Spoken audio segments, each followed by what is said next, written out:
Ah Greg, je suis super content. Franchement, dédier un épisode d'encore un podcast tech à un héros de mon enfance, c'est génial quoi. Attends Rémi, de quel héros tu parles? Bah, Fido Dido. Ah mais non, non, non, quand je t'ai dit qu'on allait parler de Fido, c'est pas du tout Fido Dido. C'est en fait, Fido, c'est un moyen de ne pas... D'ailleurs, t'as un gars derrière toi qui ressemble beaucoup à Fido Dido. Ouais, bah oui, je l'avais mis exprès quoi. Et non, désolé, tu peux le laisser. Par contre, on va parler d'autre chose, de aussi sympa et plus contemporain, puisqu'on va parler d'un moyen de se passer de nos mots de passe. Mais promis, promis, ça va t'intéresser quand même. Bonjour et bienvenue sur encore un podcast tech. Une sélection du meilleur de la tech une fois par semaine. Salut Greg, comment ça va? Ça va et toi Rémi? Eh ben écoute, ma foi, nickel, nickel. Bon, désolé que tu sois déçu du coup par Ouais, le sujet. tant pis. Je pense que ça va t'intéresser quand même. Et du coup, voilà, on va parler aujourd'hui de Fido. Mais avant cela, qu'est-ce qu'on fait avant ça? On remercie tous nos auditeurs qui nous écoutent semaine après semaine et qui viennent grossir les rangs, qui augmentent et ceux qui nous laissent des messages aussi sur Encore. N'oubliez pas que vous pouvez nous laisser un message. Le lien est dans la description. Un petit message vocal à l'ancienne, ça fait toujours plaisir. Et Exactement. un gros Vas-y, vas-y. merci à ceux qui ont mis 5 étoiles sur notamment Apple Podcast, mais Spotify aussi, ça commence à grossir, donc ça nous aide beaucoup. Merci, merci, merci. Et concernant juste une petite chose, si vous souhaitez nous laisser un message, vous n'êtes pas obligé de laisser un message audio, hein, ça peut être un message texte également. Donc il n'y a pas de problème, on est assez open en fait par rapport à ça. Donc voilà, il n'y a pas de... On prend tous les feedbacks, tous les formats et il y a dans toutes les notes de tous les épisodes justement un lien qui vous permet de laisser un petit commentaire pour donner votre avis, suggérer quelque chose, faire nous corriger. Enfin voilà, on prend tout Absolument. ce type de feedback et c'est complètement intégré aux notes de l'épisode de votre podcast. Donc ça c'est plutôt cool. Bah voilà, je pense qu'on a fait le tour. Absolument, absolument. Du coup, on va parler mots de passe aujourd'hui, Rémi. Alors, c'est un sujet dont on parle périodiquement, qui nous C'est vrai. intéresse pas mal. Du coup, on va parler de Fido, mais avant de venir à Fido, est-ce qu'on pourrait faire un petit retour un petit peu sur ce que, enfin, pas ce qu'est un mot de passe, parce que tout le monde sait, mais comment ça fonctionne aujourd'hui, c'est quoi les frictions, etc., etc. Eh ben, actuellement, pour tout ce qui est numérique, finalement, c'est un peu le moyen qu'on utilise pour se connecter à un service qui nécessite d'être connecté, identifié. Que ce soit pour les impôts qui arrivent là, ou se connecter à Facebook, se connecter à un service, à votre banque en ligne. Tout ça, actuellement, ils nous demandent un mot de passe pour être connecté, identifié. Et le problème, c'est que dans l'idéal, il faut un mot de passe par service qu'on utilise, parce que imaginez que vous utilisiez le même mot de passe pour votre banque et pour un site je sais pas, Nos un site à courses. la con qui vient juste de se lancer et que ce site à la con est piraté, on retrouve votre mot de passe et le pirate peut se connecter à votre banque, c'est un peu gênant. Donc voilà, dans l'idéal, il faut un mot de passe par service. Et d'ailleurs, à ce propos, c'est marrant parce que je viens juste de regarder combien j'avais de mots de passe enregistrés et j'en ai 1416. Donc voilà, ça doit dater de très très longtemps. Il y en a plein, plein, plein. Énorme. Et ça, tu dois pouvoir le voir aussi, Greg, sur ton application. Je viens juste de voir. Donc sur Dashlane, on peut le voir. Euh, donc voilà, dans l'idéal, un mot de passe par service. Ensuite, il faut un mot de passe complexe. Par complexe, les recommandations de la CNIL, c'est 12 caractères minimum, de 4 types différents, donc c'est-à-dire un mix de minuscules, de majuscules, de chiffres et les caractères spéciaux. Donc caractères spéciaux sur votre clavier, ça va être le point d'interrogation, point d'exclamation, le signe pourcentage, etc., etc. Et d'ailleurs, à ce propos, si vous avez la flemme d'en créer vous-même, on vous met en description un lien du générateur officiel de la CNIL, de super mots de passe bien, bien poilus, quoi. J'en ai Euh, 800, moi, Rémi, je viens de ah, vérifier. petit joueur. Non, mais moi, Petit j'imagine joueur. que j'en ai plein, plein, plein qui sont complètement inutilisés, de sites qui sont morts, etc. Donc, Pareil, ouais. un jour, faudrait que je nettoie tout ça. Et dernier point, du coup, comme il faut en utiliser un mot de passe par service et qui doit être complexe, c'est difficile à mémoriser tout ça. Qu'est-ce qu'on peut faire, Greg? Déjà, sur le mot de passe, si on veut, voilà. Alors en vrai, quand c'est marrant parce que je parlais de ce sujet-là il y a 2 jours avec des collègues, et en fait, on parlait justement de ces histoires de mots de passe. Et la plupart, en fait, utilisent des moyens mémotechniques. Alors non, la plupart utilisent toujours le même mot de passe quand ils le peuvent. Ça, c'est top. D'autres utilisent les carnets avec ou le post-it ou le fichier Excel où il y a tous les mots de passe en gros dessus. En clair. Donc ça, c'est également une bonne pratique. Et puis vraiment, les power users, je devrais dire, utilisent des clés, des clés de, comment dire, une sorte de phrases, des phrases de passe, comme on peut dire. C'est en gros l'idée, par exemple, si tu dois faire un mot de passe, pour qu'il soit pas trop facile à comment dire, à deviner. Bon, en fait, il suffit de prendre une phrase et de prendre la première lettre de chaque mot. Donc ça peut être le refrain de ta chanson préférée, ça peut être n'importe quoi. Et donc voilà, ça permet on va dire à la plupart des personnes de gérer leur mot de passe. Sauf qu'effectivement, tu l'as dit, il y a un moyen beaucoup plus sécure de faire ça. Qu'est le gestionnaire de mot de passe. Donc, un gestionnaire de mot de passe, comme son nom l'indique, c'est un coffre-fort qui va te gérer tous les mots de passe dont tu as besoin. On en parle déjà de ces histoires de gestionnaire dans l'épisode 12 de la saison 2. Donc on vous remettra le lien dans les descriptions. Mais en gros, on vous explique pourquoi nous, on utilise depuis des années des gestionnaires de mots de passe. Donc il y a Dashlane, il y a LastPass, qui ont des versions gratuites et payantes. Et puis tu as également KeePass également, qui est une alternative. Bref, ça marche depuis des années. Ça stocke, ça génère des mots de passe. Ça pré-remplit les pages pour vous également avec les mots de passe, donc c'est quand même très pratique. Donc voilà, il y a plusieurs alternatives sur le domaine. Et puis il existe également d'autres moyens d'avoir un niveau de sécurité un petit peu supplémentaire. C'est finalement d'adopter notamment ce qu'on appelle la double authentification. C'est-à-dire en plus du mot de passe, et ça vous devez le retrouver sur certains services. De manière plus ou moins obligatoire d'ailleurs, le fait d'avoir finalement à la fois le mot de passe, mais en plus d'avoir un code à usage unique qui est envoyé soit par SMS, soit par email, par exemple. Tu as également des applications qu'on appelle des authentificateurs. Google Authenticator, je sais jamais. Ouais, je crois que c'est ça. Ouais. Je crois que c'est Authenticator. Ouais. Alors, t'en as plusieurs, mais Google ou Microsoft en ont, donc vous pouvez les trouver dans les App Store. C'est quoi ces applications ? C'est des applications en fait qui vous permettent de vous connecter à vos sites, en plus du mot de passe via un code à usage unique qui est reseté toutes les 30 secondes, par exemple. Ouais. Et donc l'intérêt, c'est que finalement, même si quelqu'un a votre login et votre mot de passe, s'il n'a pas ce code unique, il peut pas se connecter. Ça, c'est plutôt sécure. L'intérêt aussi de ce genre de service, c'est que dès qu'un code il est généré, vous êtes prévenu. Donc si vous n'en êtes pas à l'origine, vous savez qu'on est potentiellement en train de vous hacker votre compte. Donc ça, c'est plutôt bien. Mais ça nécessite généralement d'installer également une application. L'intérêt de l'application, c'est que quand, par exemple, tu es à l'étranger, que tu peux avoir des problèmes de réception de SMS, bah, en fait, je sais pas toi, mais moi je reçois souvent pas très bien des SMS à l'étranger. Et en fait, bah là, avec une application comme ça, il faut juste avoir un accès web pour finalement récupérer le code. Et puis il existe. Si t'as besoin je crois que le code il est généré automatiquement, même si t'as pas le web. Hein. Ah. Ouais, je crois. Et d'ailleurs, j'avais pas du tout pensé à ce cas d'usage, mais effectivement, c'est assez malin. Non, je pense que après. De toute façon, si tu veux te connecter à un service, il faudrait que tu aies Internet pour accéder au service. Ouais, déjà. Mais non, je crois que ça sera. J'ai aucune idée de comment ça marche, effectivement. Moi, je serais tenté de te dire qu'il faut bien qu'à un moment donné, il y ait une communication entre le code qui est généré sur ton téléphone et le code qui est accepté. Peut-être. Je sais pas. Je sais pas, honnêtement. Bon, bref. À tester.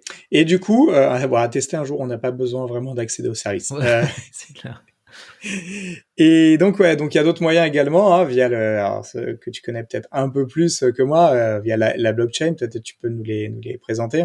Ouais, tout à fait. En fait, vous pouvez, il y a pas mal de services et de sites en ligne sur lesquels vous allez vous authentifier via votre porte-monnaie blockchain juste en signant une transaction. Et et ça fait partie des potentiels usages qui vont exploser dans les années qui viennent, c'est que vous n'avez pas besoin de transmettre d'informations comme un mot de passe, comme votre photo, etc. C'est juste, comme vous êtes en possession de votre porte-monnaie, vous signez cette transaction pour dire oui, c'est bien moi, et ça marche. Et ce qui est intéressant sur ce cas d'usage, c'est que ça peut être aussi bien fait que pour l'adresse en elle-même, mais également quelque chose qui est possédé par cette adresse. Par exemple, mettons un NFT, vous voulez accéder au site d'un club spécifique. Si vous avez le NFT, tac, vous vous loguez avec ce NFT et ça vous donne accès. Donc c'est des usages intéressants aussi. Et puis il y a la biométrie enfin. Bon, ça vous le connaissez probablement avec l'usage qu'on peut avoir sur nos téléphones par exemple, c'est-à-dire le fait de pouvoir verrouiller, déverrouiller quelque chose grâce à une donnée biométrique finalement, que ce soit le visage, que ce soit l'iris éventuellement, que ce soit la main, le doigt. Donc voilà, ça permet finalement, et puis ça marche de mieux en mieux, donc c'est assez difficile à falsifier. Donc voilà, ça permet aussi de se passer ou de rajouter une couche supplémentaire de sécurité concernant justement l'accès à des services et donc au mot de passe. Et d'ailleurs, c'est justement sur la biométrie dont on va parler aujourd'hui, puisqu'en fait, c'est vraiment ce sur quoi finalement repose un petit peu Fido. Et alors, du coup, je vais en parler rapidement. Donc, début mai, en fait, pourquoi on en parle aujourd'hui? Pourquoi c'est important et pourquoi ça va changer probablement, si tout se passe comme prévu, vraiment l'approche qu'on a aujourd'hui des mots de passe et la friction qu'il peut y avoir. C'est qu'en fait, Fido, je vais expliquer dans quelques secondes ce que c'est. C'est finalement un consortium qui a été rejoint il y a quelques semaines, début mai, par trois gros acteurs de la tech, puisque Google, Apple et Microsoft ont finalement décidé de s'engager dans cette alliance qui va finalement permettre, et on va l'expliquer comment, de tuer le mot de passe quasiment, tel qu'on le connaît aujourd'hui, tel qu'on le vit aujourd'hui. FIDO, ça veut dire Fast Identity Online. Et donc, voilà, ça va permettre finalement de vraiment changer la manière dont on se connecte aux différents services. Ça repose, Fido. Je sais pas quoi ça veut dire Dido, par contre. Alors, Dido, ça, du coup, non, pas du tout. Online. Online. Je vais leur envoyer un message pour qu'ils créent un sous-produit qui s'appelle Fido Dido. Fido Dido. Bon, on peut après. Du coup, on a les t-shirts déjà, donc je sais pas si les personnes les plus jeunes qui nous écoutent voient la référence, mais tapez Fido Dido sur Google et vous serez servi. C'était la mascotte de Sprite. La boisson, la fameuse boisson. Donc en fait, tout ça pour dire que Fido, en fait, c'est une plateforme, donc c'est un consortium, donc c'est un regroupement d'industriels qui a essayé justement depuis une bonne dizaine d'années d'essayer de craquer en fait ce sujet des mots de passe, bien conscient que c'était pas la meilleure solution parce qu'en fait, pour les raisons qu'on a évoquées tout à l'heure, c'est-à-dire que on a de plus en plus de mots de passe, c'est de plus en plus, comment dire, on a toute notre vie maintenant sur Internet. Et donc, ça devient de plus en plus important de bien être capable de se protéger. Et on se rend compte que voilà, les gestionnaires de mots de passe, ça a beau exister depuis des années, c'est pas aussi simple que de rien avoir à faire, bien entendu. Et puis, la majorité des gens n'en utilisent pas. C'est une réalité. Même si aujourd'hui, c'est de plus en plus intégré dans notre vie. Quand vous utilisez un navigateur web, que ce soit sur votre téléphone ou votre ordi, il vous propose d'enregistrer les mots de passe. Donc finalement, vous utilisez un gestionnaire de mots de passe souvent sans vous en rendre compte, sauf qu'il n'est pas forcément omniscient, ce gestionnaire de mots de passe, il n'est pas forcément disponible sur tous vos appareils, et donc voilà, ça c'est aussi un sujet, et il n'est pas forcément aussi, sécure qu'un outil dédié. Et donc voilà, donc ça c'est un petit peu le constat d'échec, c'est aujourd'hui les mots de passe, on en a de plus en plus, c'est de plus en plus important. En même temps, c'est de plus en plus facile à détourner. Et donc, il y a un consortium qui s'est créé pour essayer de craquer ce truc-là, d'essayer de trouver une solution qui permettrait à la fois d'avoir un haut niveau de sécurité et en même temps d'avoir vraiment une friction très très minimale et finalement que ce soit assez simple pour les utilisateurs d'utiliser ce système-là. Donc ça c'est vraiment la mission originelle de Fido. Et en fait, on s'est rendu compte que la biométrie pouvait être une bonne solution à ça. Je sais pas si tu utilises toi un peu la biométrie pour te connecter sur certains de tes appareils, Rémi? Toujours. Et c'est génial. Enfin, pour les appareils Apple avec reconnaissance du visage, c'est fantastique, quoi. L'iPad, tu le prends, t'as Kiss Unlock. Il y a juste si sur mon téléphone, donc il y a un Google Pixel qui marche vraiment pas très très bien avec le doigt normalement sous l'écran. Et ça c'est extrêmement pénible parce que du coup tu touches, il dit ah non il faut refaire. Bref, le problème est connu et malheureusement ça c'est le seul point noir sur ce téléphone. Mais ouais moi je trouve ça vraiment génial et hyper pratique. Si tous pouvaient avoir le visage pour permettre de débloquer nos appareils, ça serait fantastique. Je trouve que c'est le plus pratique, quoi. C'est également, ouais, c'est effectivement le plus pratique, le plus sécure parce que voilà, ça se fait naturellement, notamment je pense à même Face ID, quoi. Il suffit juste de mettre ta tête avec les yeux ouverts devant ton téléphone et tout de suite ça déverrouille. C'est quand même très très pratique, même si ça peut avoir des côtés perfectibles. On l'a vu avec le masque il y a quelques mois, où du coup, il était plus capable de reconnaître la moitié du visage parce qu'il n'avait pas été programmé pour t'authentifier sur la moitié de ton visage quand même. Donc voilà. Donc ça, c'est vrai que globalement, ça marche quand même pas mal dès qu'on s'appuie sur la biométrie. Et en fait, l'idée, c'était de Fido, c'était un peu de capitaliser sur ces devices que l'on peut avoir qui ont une authentification biométrique pour finalement se passer au maximum du mot de passe. Donc en vrai, ça veut pas dire que le mot de passe va complètement disparaître, c'est-à-dire quand tu vas t'inscrire sur un service, si j'ai bien compris, tu auras quand même besoin de créer un mot de passe. Par contre, tu auras de moins en moins besoin de le rentrer. On a compris la même chose, Rémi ? Ouais, j'ai compris ça aussi. Ouais. Et donc l'idée en fait, c'est de pouvoir via Fido de se connecter à plusieurs appareils en ayant finalement en guise de caution de ton identité les infos fournies par l'appareil je vais y arriver, biométrique, donc que ce soit la caméra, que ce soit l'empreinte digitale, etc. pour finalement te permettre d'utiliser plusieurs appareils différents potentiellement pour se connecter. Alors concrètement, qu'est-ce que ça veut dire ? Soyons concrets. Oui. Si par exemple tu veux c'est un peu. Moi j'ai mis du temps à comprendre honnêtement, mais je pense que ça va être beaucoup plus simple à utiliser qu'à comprendre. En vrai, exactement. Qu'à expliquer. En gros, l'idée c'est de se dire voilà, tu as aujourd'hui. Par exemple, aujourd'hui, typiquement, tu es sur ton tu es sur un ordi, tu dois te connecter sur un site. En fait, pour te connecter sur ce site, tu dois mettre le mot de passe sur l'ordi.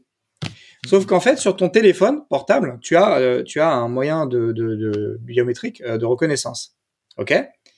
Et ben en fait, il suffit simplement d'utiliser la reconnaissance vocale. Donc, tu vas avoir une notif sur ton téléphone te disant est-ce que tu veux bien reconnaître que tu es en train de te connecter sur ce site, sur ton ordi ou ce service.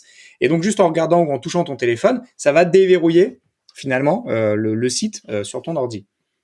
Tout ça parce qu'en fait, il sait qu'il y a un lien entre ton téléphone, le service et l'ordi. Et donc, grâce à cela, et grâce au verrou finalement biométrique, il va finalement valider ton identité et te permettre de te connecter sans finalement rentrer tes mots de passe ni sur ton téléphone, ni sur ton ordi.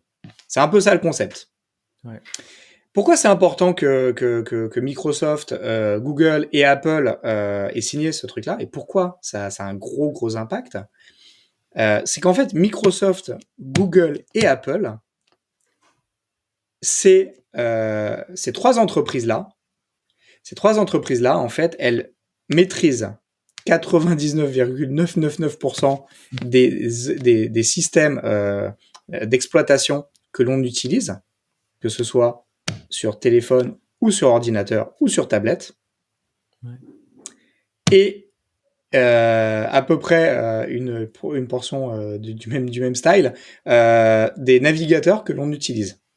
C'est-à-dire que tu utilises un ordinateur, un PC, un Mac, ce que tu veux, entre Apple, Microsoft avec Edge ou Windows, Apple avec iOS ou Safari ou macOS ou ce que tu veux, et Google avec Chrome ou Chrome OS ou Android, bien sûr, bah en fait, ces trois acteurs-là, si tu les as convaincus d'adopter un standard commun d'authentification, t'adresses 99,9% des sujets d'authentification.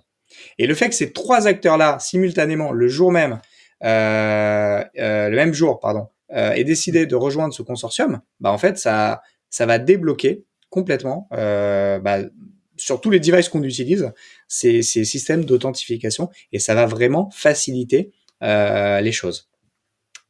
Est-ce que, quelle est ta vision de tout ça, toi, Rémi, quand qu'est-ce que tu as compris de ça? Est-ce que tu es impatient? Est-ce que tu vois les gains? Moi, je trouve ça génial parce que ça va être beaucoup plus pratique pour nous utilisateurs. Finalement, le fait de pas avoir à saisir à chaque fois tes mots de passe, mais juste, t'es sur ton ordinateur, t'as besoin d'accéder à ton compte en banque, tu te logs en prenant ton téléphone qui est normalement juste à côté de toi, tu fais clac, tu le regardes et ça débloque le service. C'est pratique, c'est intuitif par rapport à rentrer un mot de passe. Donc c'est chouette. Après, ça va être plus difficile à mettre en œuvre, mais n'empêche que c'est un peu comme le Google Authenticator dont on parlait au début. On ne sait pas s'il est relié à un service en ligne ou pas. C'est que finalement, pour moi, j'utilise pas mal, et c'est vrai que c'est devenu facile à utiliser. Et donc là, si on a la même chose, le lien il est déjà créé, donc ça doit être faisable quand même, j'imagine. Donc non, vivement. J'espère que ça va pas prendre trop de temps, et c'est bien qu'ils travaillent ensemble. Exactement. Et le fait effectivement qu'ils annoncent les trois rejoindre ce consortium en simultané, ça veut dire quand même qu'il y a un effort commun d'interopérabilité également. Donc c'est vrai que on jongle en permanence entre différents appareils, systèmes d'exploitation. Le fait finalement d'avoir un standard commun qui va permettre de débloquer l'un avec l'autre, même si t'es pas dans le même environnement, parce qu'aujourd'hui en fait tout ce qui est authentification et tout ça et biométrique, ça marche pas mal quand tu es dans l'environnement Apple par exemple. Moi mon ordinateur se déverrouille avec mon Apple Watch, mon téléphone se déverrouille également avec mon Apple Watch, l'Apple Watch mon visage avec ma tête, avec un code pour le coup. Mais du coup, en fait, tout ça finalement permet d'interagir en s'appuyant sur un facteur biométrique à un moment donné. Mais ça marche plutôt pas mal. La grosse limite, c'est qu'il faut dépenser 4 000 € chez Apple pour que ça marche, quoi. Donc, petite limite.